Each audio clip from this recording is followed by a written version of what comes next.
Okay, boys, welcome back to LJG Sports.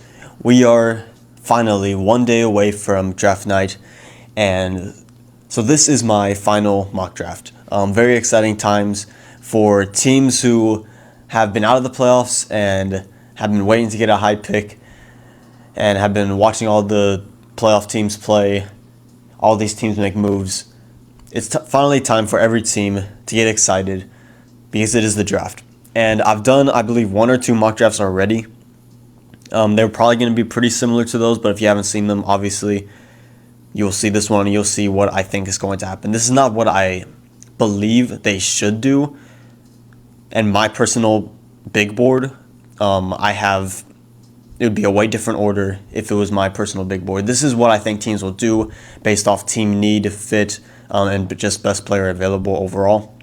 So at the first overall pick, Dallas Mavericks, I don't see anyone else besides Cooper Flagg, and there's just no way he's not drafted number one overall.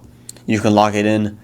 No way he's not drafted number one overall pick. Great all-around player, great defender. You think he'll translate to the NBA quite quickly, especially for his defense and length, but the offense may take some time, but I think he'll be really good and probably the odds-on favorite to win Rookie of the Year. We'll see how he does in Dallas. He's going to a really good situation there. Number two, same thing. It's very easy for me. I think there is a world where the Spurs trade out of this pick, but all signs are pointing to Spurs are going to continue here, and they're going to take Dylan Harper, who's a great combo guard, can do everything except really shoot the three. And the Spurs do have a lot of guards like Castle, De'Aaron Fox, Devin Vassell, but you just don't pass up on a talent like him when he's the clear-cut number two. This is where the draft starts, and people have been saying this for a while now. And the 76ers could look at someone like Ace Bailey. They could look at someone like VJ Edgecombe, Trey Johnson. I think they are the next three guys that are going to get drafted. There are certain guys that I think could go before them. Someone like Kaman Malawach, someone like Kon Kneppel. But for me, I think 76ers are going to take Trey Johnson. And I know it's kind of puzzling. Most people think if they're not going to take Ace Bailey, they'll go VJ Edgecombe. But I think they're going to go Trey Johnson. This is kind of some personal bias where I think Trey Johnson overall is the better prospect than VJ Edgecombe. I like his offense more. I feel like it's more polished. He's not as great of an athletic player or defender, but I feel like his offense will translate immediately. His three-point shot will translate immediately. And so I have them taking Trey Johnson. They could also take someone like Kaman Malawach, even take Ace Bailey at this point, but I don't think Ace Bailey's going to the Sixers. I think here VJ Edgecombe goes to the Charlotte Hornets. Him and Trey Johnson are really neck and neck. I could see either one going right after the other. And then this is where I think the slide falls. The slide stops for Ace Bailey. I do see a situation where he slides almost out of the top 10, but I don't think, because of his ceiling and because he has such great potential for someone who could turn to someone like prime Paul George, you have to take him here at 5 if you're the Jazz. I do get the concerns about, obviously, his character, his work ethic, his shot selection, sometimes his tunnel vision when he plays, but undeniably very talented, athletic player, and I don't think he falls out of the top 10 for sure. This is where it gets interesting. Washington Wizards with the 6th pick, and I'm not doing any trades because trades are too hard to predict for me, and so I'm just not going to play with any trades. I don't think they take Kaman Malawach. That'd be interesting to pair him up with Alex Sarr as a very scary Twin Towers on defense. But I see them taking Kon Kneppel, who I really like. A lot like VJ Edgecombe, Trey Johnson. You can fit this guy on any team and he'll just fit because every team in the NBA needs a wing with decent to good size, can play defense, can shoot the three, can even, in Kon Kneppel's instance, can play secondary ball handler. I really like this pick for the Wizards. I think whoever gets Kon Kneppel is getting a special player in the sense that He doesn't have necessarily the highest ceiling, like someone like Ace Bailey, Dylan Harper, Cooper Flagg, but his floor is really high too. And I feel like you're getting a sure thing. You're getting the best three-point shooter in Con Kneppel, and I have him going at number 6 to the Wizards. At 7, I'm doing this trade right after the news of the Pelicans making a trade for, what's his name? Jordan Poole. So does that change their strategy a little?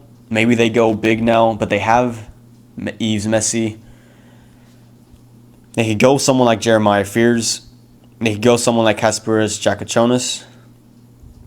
They could go a wing like Carter Bryant. But I think they're going to go guard, and I think they're going to take a swing on Kasparas. I'm not as high on Kasparas as a lot of people are. I think his potential, again, is great. He can turn into someone like Luka Doncic-esque. I'm not going to say he's going to be Luka Doncic, but someone kind of like him. Crafty, great offensive player, good size at the point guard position. If he can just get his shot down, he can be really good. But I did question his consistency at Illinois. Some games it felt like he just disappeared and he wasn't there. And so that will be interesting to monitor. But Pelicans take a swing on Kasparas Giacochonis. Here, this is where I think the Nets take Kemon Malawach. Kemon Malawach, the best rim protector in this draft, I would say. There's another guy that will come up later in this video. But Kemon Malawach, great rim protector, like I said. A great lob threat on the offensive end. Doesn't really have a shot, but great length. Standing at 7'2", I believe his reach is like 9-something. I think it's technically taller than Victor Wembanyama's, but Victor Wembanyama's measurements probably are a little skewed, to say the least. But he's only 19 years old. I believe he's only played basketball ever since he was like 16 or something, so still so much to grow. Brooklyn Nets take a really special player in Kemon Malawach, who I think can be one of the better players out of this draft in the future. Raptors here with the 9th pick. I'm going to have them taking Carter Bryant. Teams seem to really like Carter Bryant. He didn't get much playing time at Arizona, but again, prototypical wing who can defend, who can shoot the three, who's athletic, who can drive the basket, who can score. Carter Bryant, I think he's going to go top 10. He's either going 9 or 10, or even 8 maybe, because of the recent hype. And I do see him, I don't know if he'll live up to the hype, but definitely potential there to be something special. Suns here at 10.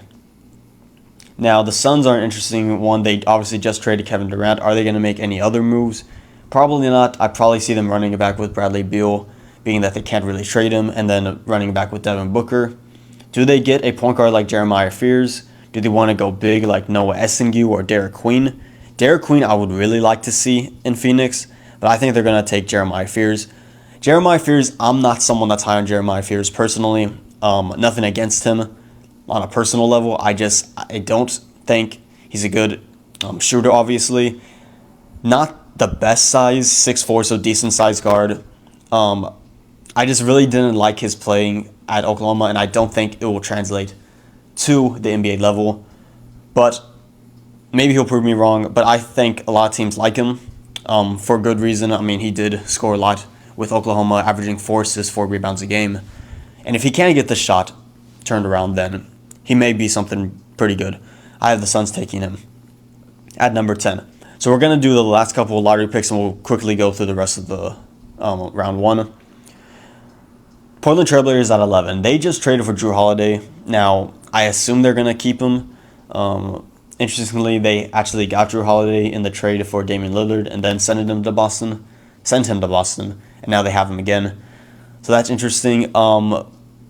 Do they try to trade DeAndre Ayton or Jeremiah Grant and go big here? Noah Essingue or Derek Queen?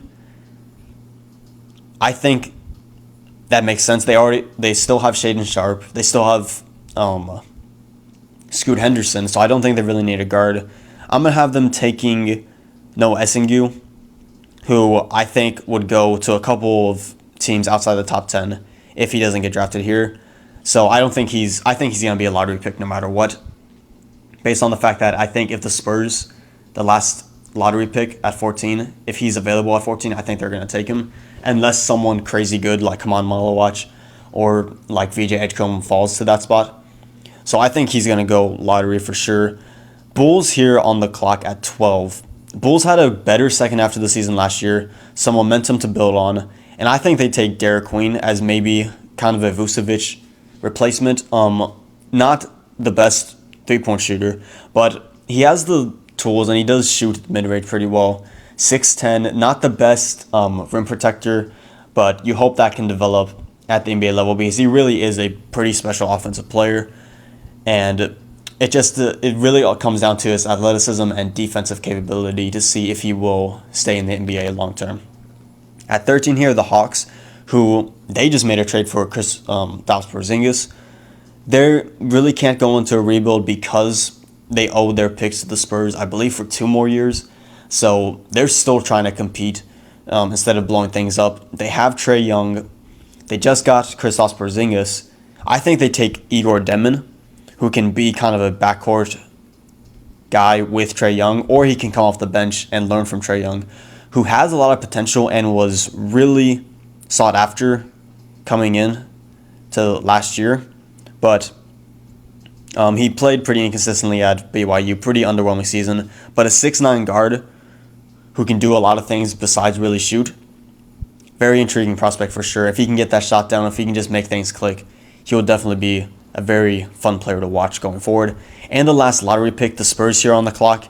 And maybe this is kind of bias, but I think they're, with all these pieces in play, do they take Colin Murray-Boyles? Would be very tempting, but I think they need center more. So I think they take Thomas Sorber here or Joan Berninger.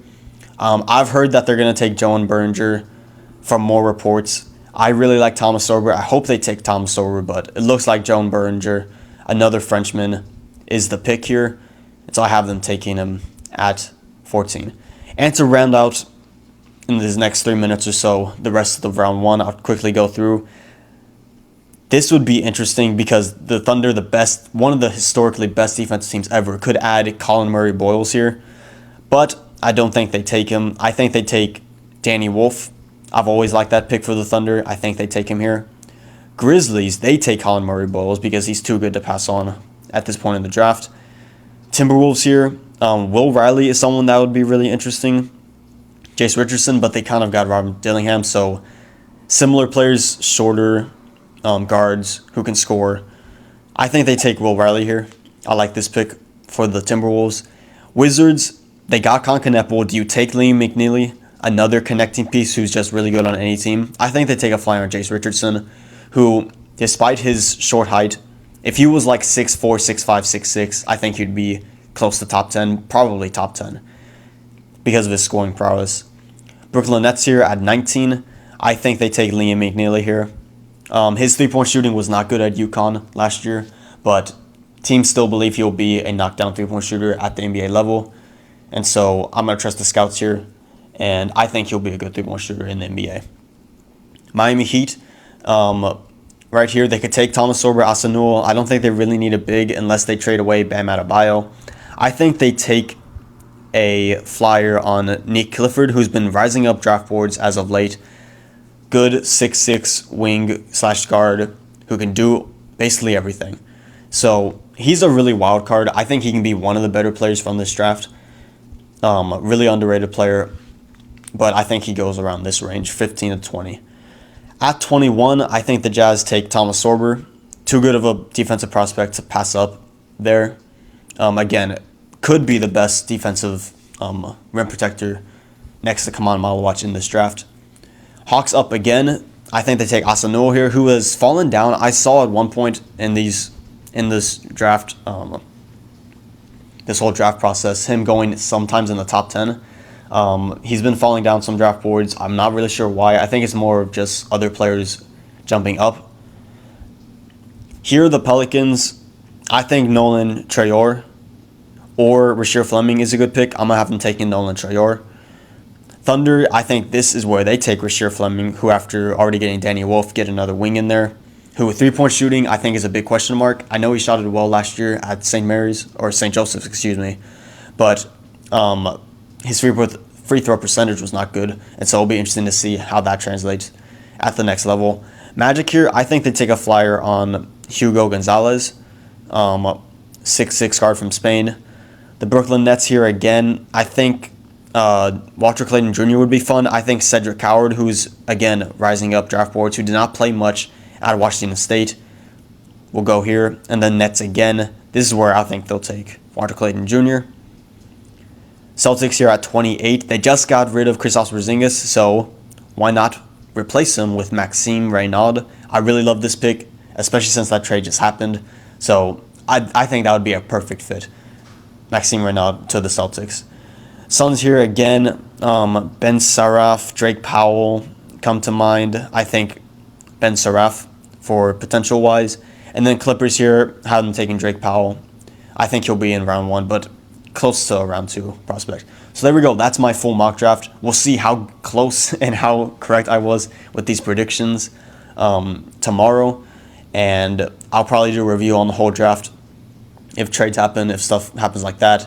I'll do also a review specifically for the Spurs. I am a Spurs fan, so I'll be going on about who they drafted at 2 and 14 unless they make trades, and how that roster looks after the draft. Let me know what you agree with, disagree with. Let me know who you think your favorite team is drafting, who's some of your favorite prospects. Let me know down in the comment section below. I would love to hear from you guys.